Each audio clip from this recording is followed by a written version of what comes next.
காமாட்சி என்றால் நமது காமம் என்று சொல்லக்கூடிய ஆசைகளை ஆள்பவள் என்று பொருள்.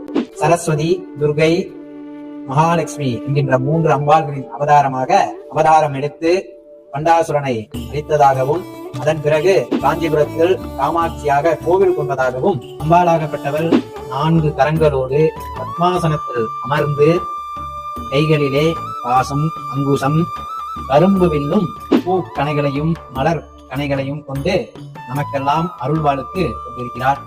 பரபிரம்ம சுரூபிணி, லலிதா திரிபுர சுந்தரி, ராஜராஜேஸ்வரி, சக்கர நாயகி என்று பல பெயர்களாலும் கூடிய கரும்பு வில்லும் புஷ்ப பானமும் பார்த்தீங்க அப்படின்னா நம்மளுடைய மன்மத நடத்துல இருந்தது. வியாபாரத்திலே பண வரவுகளையும் கடன் பிரச்சனைகள் ஏதேனும் இருந்தால் அதிலிருந்து தீர்வையும் அம்பாளாகப்பட்டவள் நமக்கெல்லாம் கொடுக்கிறாள். ஆகாசராஜன் என்கின்ற